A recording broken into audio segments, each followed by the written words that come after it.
नमस्कार। आप सभी का बहुत बहुत स्वागत है। आप देख रहे हैं पीएम ई विद्या चैनल नंबर 6 से 12 और एनसीईआरटी ऑफिशियल यूट्यूब चैनल। और इसके अलावा आप हमारे अन्य यूट्यूब चैनल के माध्यम से भी जुड़े हैं, जो है एनसीईआरटी पीएम ई विद्या क्लास नंबर 6 से 12। इन तमाम माध्यमों पर आप सभी का स्वागत करती हूं मैं, रेणु भट्ट।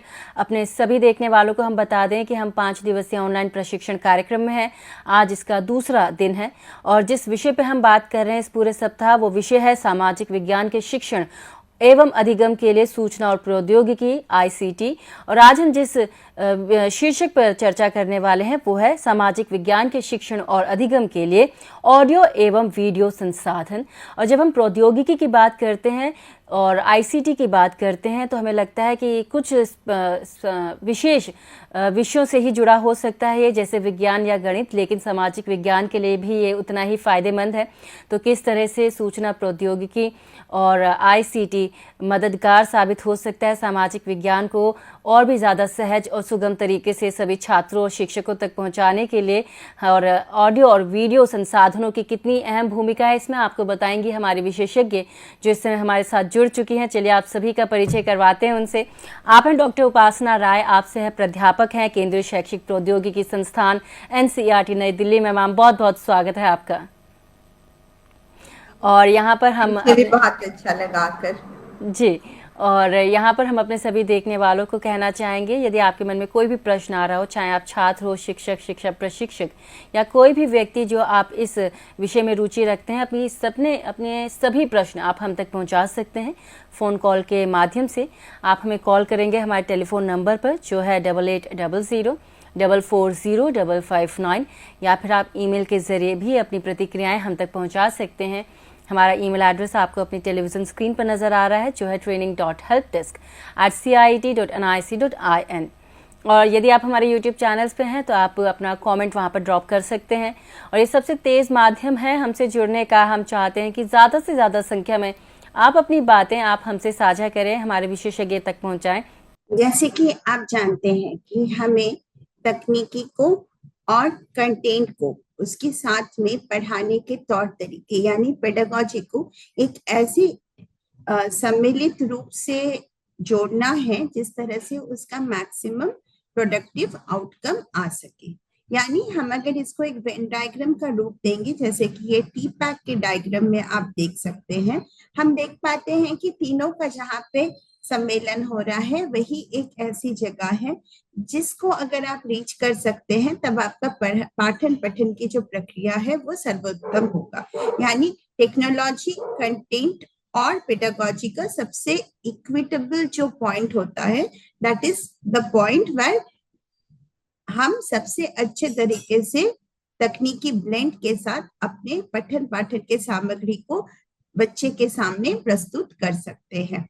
तो ये एक बहुत अच्छा मॉडल है जिसको हम जैसे कि हम जानते हैं ये एडगर डेल का जो मॉडल हमने अभी अभी आपके साथ डिस्क्राइब किया है उसके साथ हम इसको बना सकते हैं।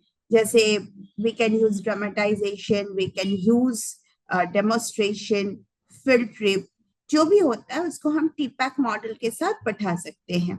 और डायरेक्ट पर्पसफुल एक्सपीरियंस भी टीपैक मॉडल का एक खासियत होता है जिसके थ्रू हम साइमुलेटेड एनवायरनमेंट में भी काम कर सकते हैं, डेमोन्स्ट्रेशंस भी डाल सकते हैं और डायरेक्ट पर्पसफुल एक्सपीरियंसेस को भी बहुत अच्छी तरह से इनकलकेट कर सकते हैं तकनीकी को अपने साथ अपने क्लास में एज ए रिसोर्स यूज करते हुए। तो अब इसका तात्पर्य आता है कि हम इसको सोशल साइंस के साथ किस तरह से कैसे मापदंडों में इसको उभारे। तो हम ये देख सकते हैं कि सबसे पहले जो हमारे पास सामग्री है यानी कंटेंट, उसका हम कंटेंट एनालिसिस करें या हम विश्लेषण करें।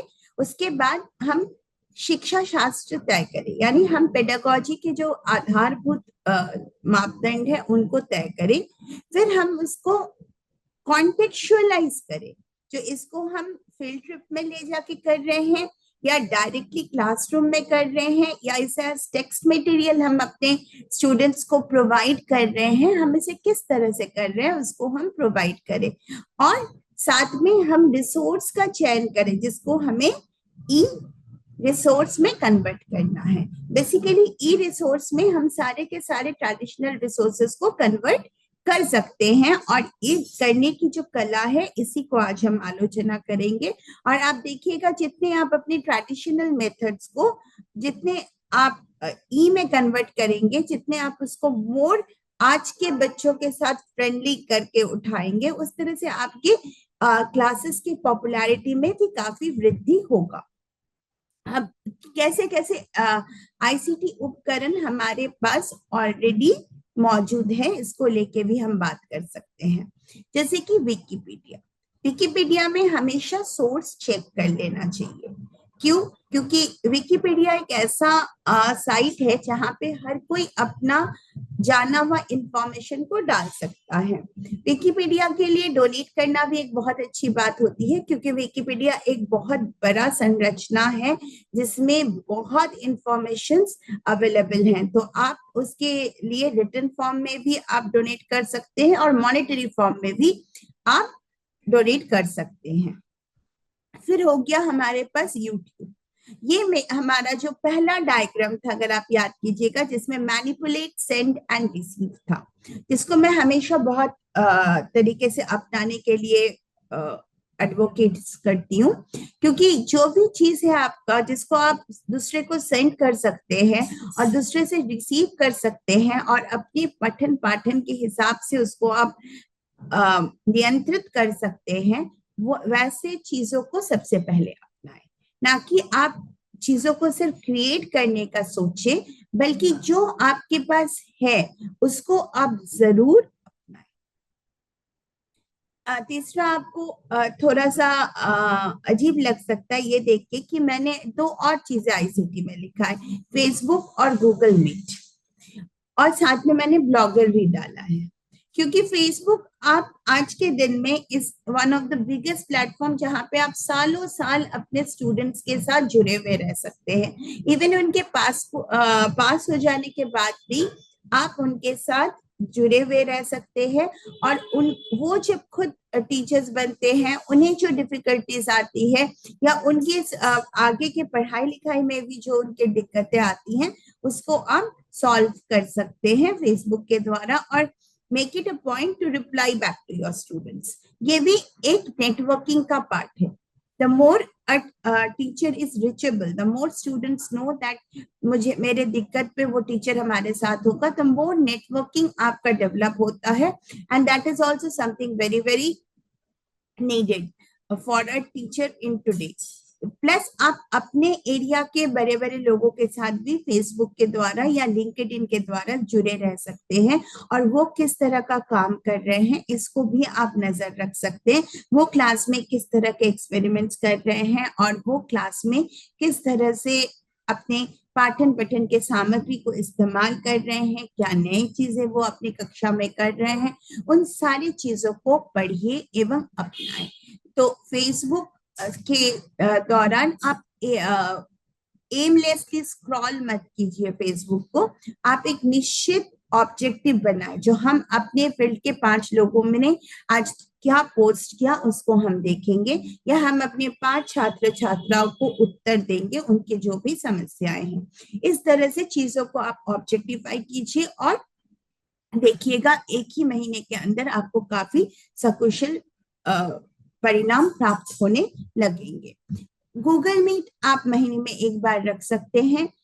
भले क्लास में बहुत बच्चों के पास अब तो फेस टू फेस मोड है और बच्चों के पास बहुत अवसर उपलब्ध है कि आपके साथ वो वार्तालाप करे और अपनी प्रॉब्लम्स को सॉल्व करे, बट हमेशा ये याद रखिएगा महीने में एक बार आप गूगल मीट अगर दीजिएगा, और अगर उसको आप ओपन गूगल मीट दीजिएगा जो किसी भी स्कूल के या रिमोट लोकेशन से भी बच्चे आके आपसे बात कर सके आपके मीट पे, तो कई लोग ऐसे होंगे जो आपसे फिजिक्स, केमिस्ट्री, ज्योग्राफी इन सब के सवालात के लिए जुड़ेंगे एवं आपसे फायदा लेने का आपके एक्सपीरियंस से वो फायदा पाएंगे।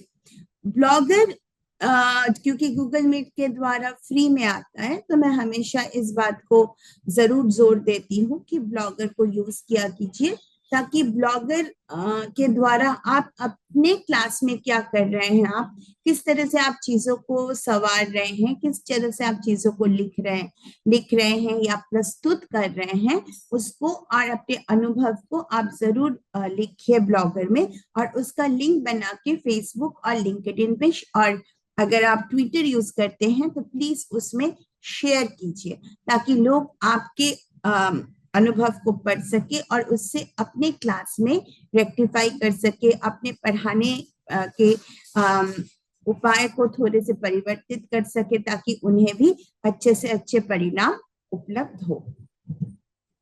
आगे चलते हुए ईमेल का हमें अक्सर आदत रहता है कि हम ईमेल पढ़ते नहीं हैं या ईमेल को 15 दिन बाद उत्तर देते हैं।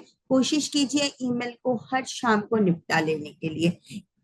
जरूरी नहीं है कि आप कंप्यूटर को खोल के ही बैठे रहे हमेशा, जरूरी ये है कि आप एटलीस्ट एक बार सुबह और एक बार शाम को अवश्य अपना ईमेल को चेक करें।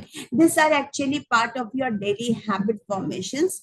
ICT today is an integral part, यानी आपके दैनंदिन जीवन का एक कंटेम्पररी पार्ट है, एक कम्प्लीमेंट्री पार्ट है, आपसे एकदम जुड़ा हुआ एक शीर्षक है ये। तो इसको काट के जीना बहुत डिफिकल्ट होता है, तो इसको आप ऐसे अपनाएं अपने जिंदगी में, जो इसी के थ्रू आप माइंडफुल लिविंग कर सके। जो आज के दिन में जो इतनी बात होती है कि माइंडफुलनेस, तो आप उसको एक माइंडफुलनेस के रूटीन में डालिए। जो ईमेल को 24 घंटा हमें चेक नहीं करते रहना है, उसे एक एंजाइटी की तरह यूज नहीं करना है, बल्कि सुबह और अगर आप ऑफिस मेल्स रिसीव करते हैं तो दोपहर को, और अगर आप नहीं करते हैं तो सुबह और रात को 2 बार ईमेल प्लीज चेक किया कीजिए एज अ रेगुलर ये। फिर रेगुलर हैबिट। गूगल मैप में हमेशा क्लास में यूज कीजिए, बच्चों को ये दिखाने के लिए जो बच्चे कहाँ पे हैं।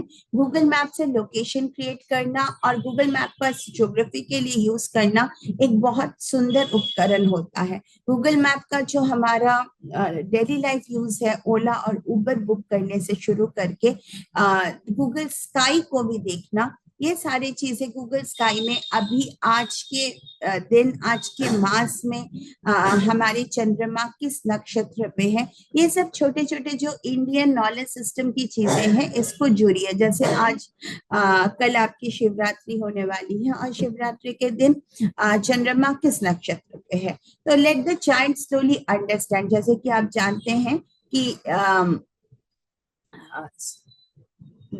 नक्षत्र हमेशा मास चंद्रमा के हिसाब से महीने की कौन सा तिथि है बताता है, और कौन सा महीना चल रहा है ये भी बताता है। तो ये सब चीजों से वो धीरे धीरे इंडियन नॉलेज सिस्टम के बेस में अपने ही पंचांग को बच्चा देखना सीखेगा। कंप्लीटली जॉर्जियन कैलेंडर के ऊपर बेस नहीं होके बच्चा अपने तिथि, अपने दिन, अपने क्षण, बातों को और हमारे जो नॉलेज सिस्टम का जो ऐतिह्य है इसको समझ सकेगा। फिर जो भी आप लिखते हैं, इस बात को ऐसे मत लीजिए कि भाई मैं उतना अच्छे से लिख नहीं सकता हूं तो मेरे को मेरा कौन पब्लिकेशन करेगा। नहीं, आप खजाने पे बैठे हुए हैं डेटा कलेक्शन का, और अगर आप बहुत अच्छे तरीके से अपने आइडियाज को बस लिख पाते हैं वही काफी है। ऐसा नहीं है जो हर चीज में बहुत डेटा की जरूरत होती है या बहुत स्टैटिस्टिक्स की जरूरत होती है। क्या जरूरत होता है ये है कि आप अपने जो भी बात है उसको बहुत अच्छे तरीके से आप लिख सके, आप उस बात को बहुत अच्छे तरह से स्वरूप दे सके, आप बहुत अच्छे तरह से उस चीज को आप लिख सके, बस इतना ही जरूरत होता है। सो आप उसको लीजिए और अपने पब्लिकेशंस को आप सर्वदा गूगल स्कॉलर पे दीजिए। तो ये एक बहुत इंपॉर्टेंट बात होती है कि आपको लोग पढ़ें और आपके साइटेशंस आए।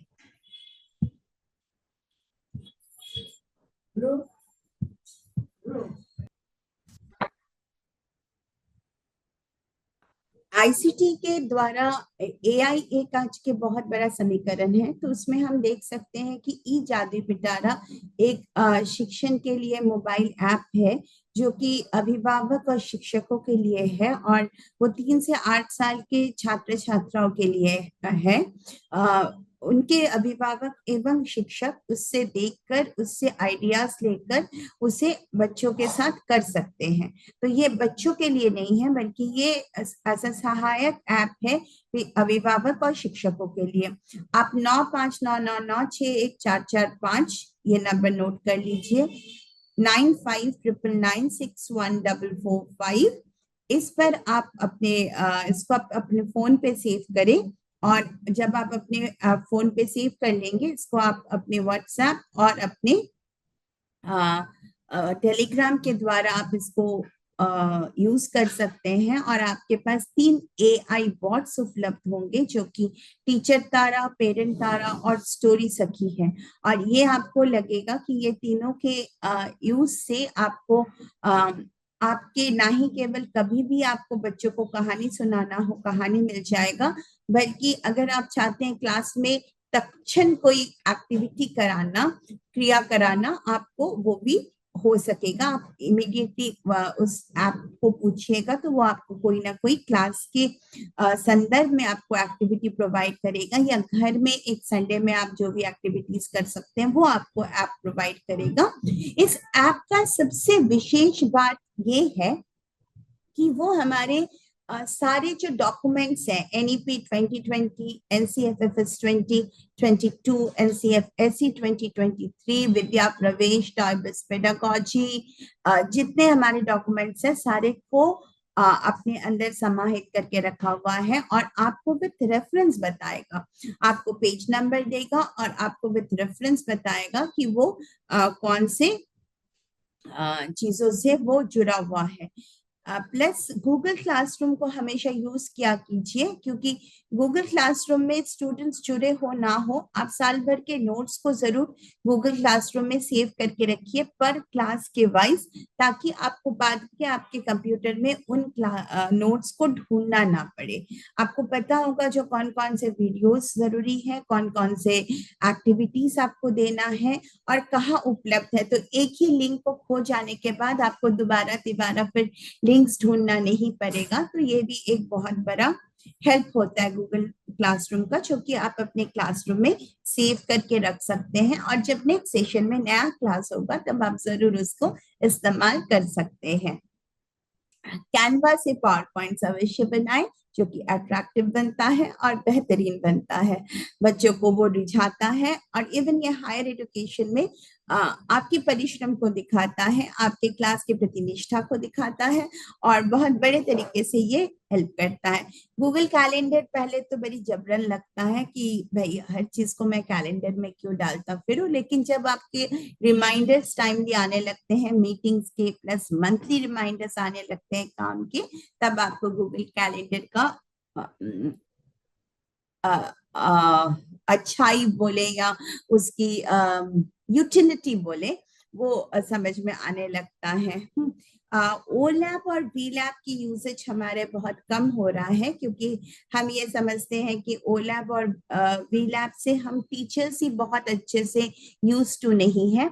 तो ओ लैब वी लैब के कई सारे वीडियोस हैं जो कि यूट्यूब में भी अवेलेबल हैं, और आप लोग खुद भी एक दूसरे के साथ डिस्कस करके ओ लैब और वी लैब को सीख सकते हैं। तो please O lab V lab को सीखिए, और बल्कि जबकि रेगुलर लैबोरेटरी को ये हरगिज कंपनसेट नहीं कर सकता है, लेकिन ये जरूर बात है कि ये प्रैक्टिस के लिए एक बहुत अच्छा फील्ड प्रोवाइड करता है। जो प्रैक्टिकल आप 6 महीना पहले किए थे और सेमेस्टर एंड एग्जामिनेशन आते आते आप भूल जा रहे हैं, तो आप वो कर लेंगे। फिर गूगल अर्थ का आपका वो रहता है, जैसे हमने डिस्कस किया था, गूगल अर्थ, गूगल स्काई, ये सब काफी हेल्पफुल एप्स हैं जिसको आप अपनी क्लास में और स्पेसिफिकली सोशल साइंस क्लास में अवश्य यूज करें।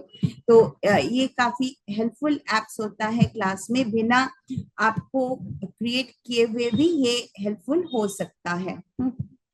और इसके साथ हम गवर्नमेंट के जो इनिशिएटिव्स हैं इसमें आ जाएंगे।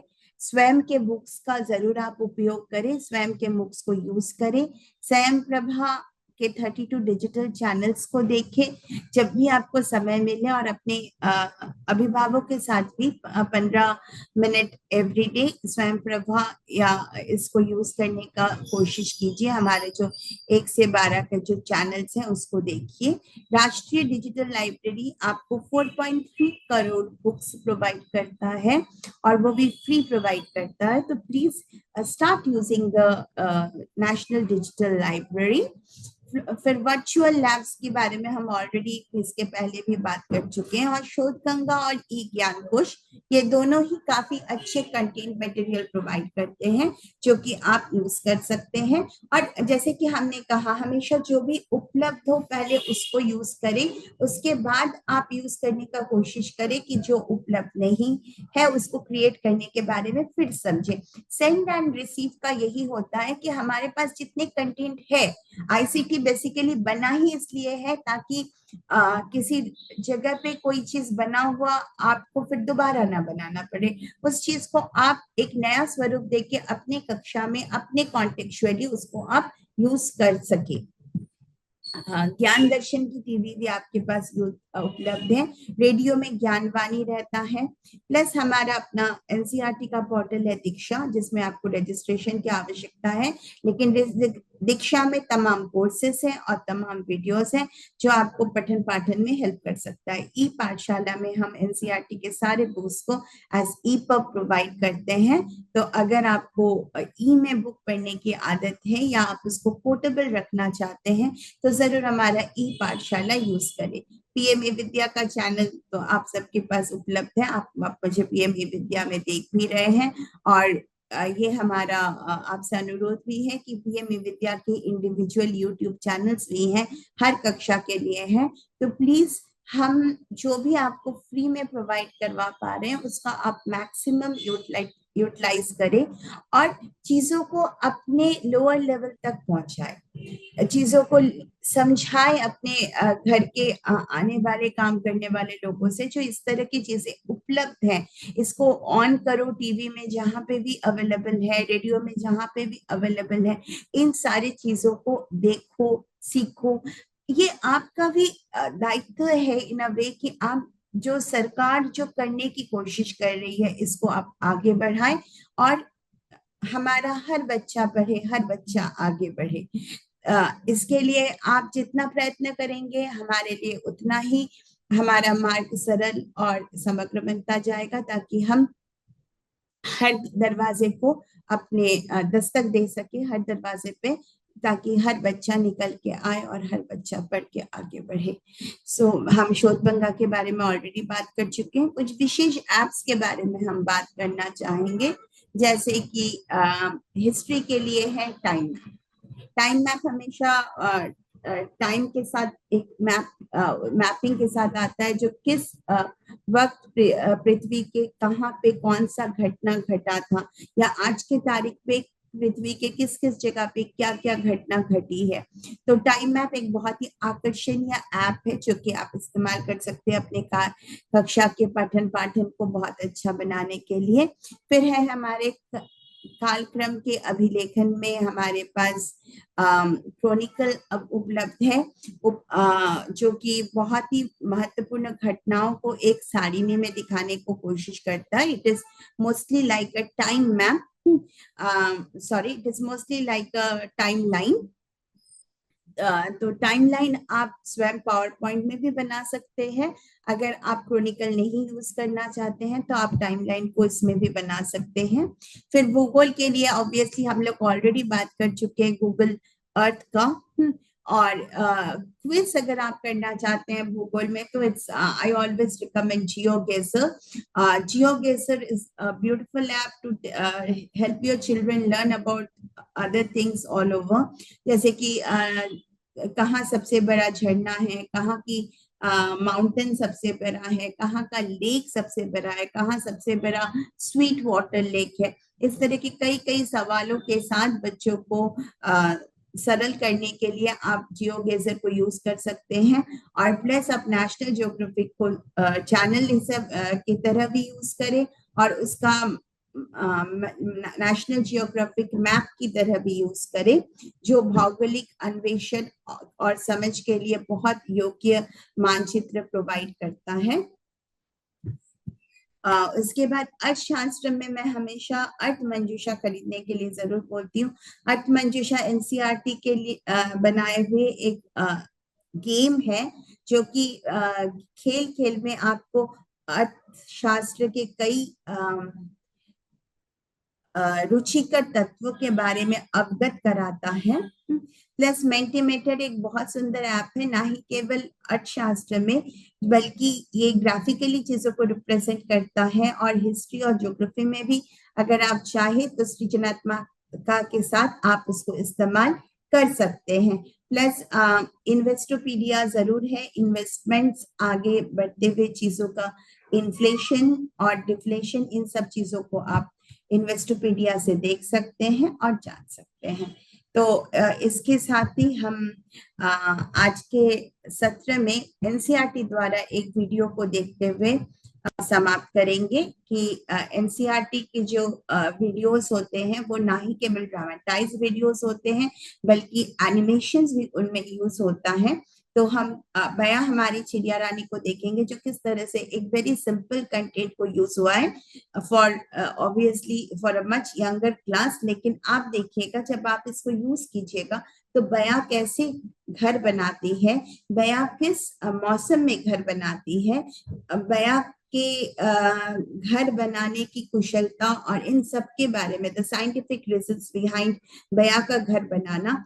ऐसा नहीं होता है कि कोई कंटेंट हमेशा ही सिर्फ एक क्लास के लिए यूज हो सके, ये आपके सृजनात्मकता के ऊपर उपलब्ध है कि आप इसको कैसे कैसे यूज कर सकते हैं। और साथ में बया का जो गाना है ये audio department of NCERT CIT के द्वारा निर्मित है, उसे जरूर गुनगुनाइए और देखिएगा आज आपका मन कितना खुश रहेगा। और इसी के साथ मैं उपासना आपसे विदा लेती हूँ। धन्यवाद।